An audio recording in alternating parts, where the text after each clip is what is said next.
رکھیں، صحیح اور غلط کا فرق اگر آپ نے نہیں کیا تو پھر آپ دنیا میں کسی طریقے سے بھی معتبر نہیں ہے۔ یار سڑے ہوئے سیب کو اچھے سیب کو ہر آدمی الگ الگ بتاتا ہے کہ نہیں بتاتا ہے؟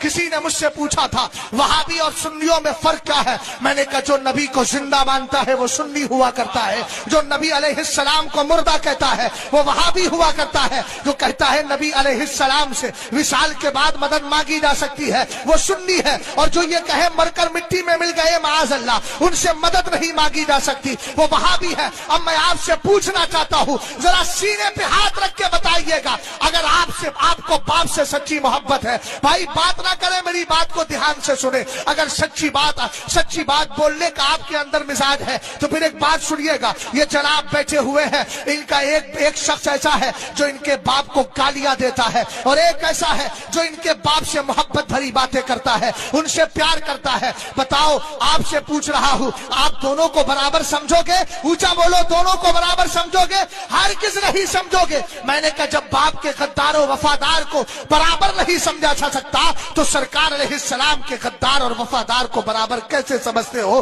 ہمیں تو قرآن نے بتا دیا ہے، لا تجد قوما یؤمنون باللہ والیوم الآخر یوادون من حاد اللہ ورسولہ ولو کانوا آباءہم او ابناءہم او اخوانہم او عشیرتہم اولئک کتب فی قلوبہم الایمان۔ 28واں پارہ ہے، سورہ مجادلہ ہے، سب سے آخری آیت ہے۔ اللہ نے ارشاد فرمایا تھا محبوب سنو، جو ایمان رکھتے ہیں اللہ اور قیامت پر، آپ ان کو ایسا نہیں پاؤ گے کہ ایک طرف وہ تم سے اور مجھ سے محبت بھی رکھے اور دوسری طرف میرے اور تیرے دشمن سے دوستی بھی رکھے، اگرچہ وہ دشمن ان کا باپ ہی کیوں نہ ہو، ان کا بھائی کیوں نہ ہو، ان کا خاندان کا کیوں نہ ہو، رشتہ دار کیوں نہ ہو۔ ہم نے کہا یاد رکھو، اگر ایمانی رشتہ ٹوٹتا ہے تو خونی رشتے کی کوئی حیثیت نہیں رہتی۔ اگر اب بھی نہیں سمجھ پائے ہو تو ذرا قرآن پاک کے 12ویں پارے کو اٹھاؤ۔ حضرت نوح کا بیٹا سگا بیٹا تھا، لیکن جب حضرت نوح کے ساتھ کشتی میں سوار نہیں ہوا، اللہ رب العزت کی بارگاہ میں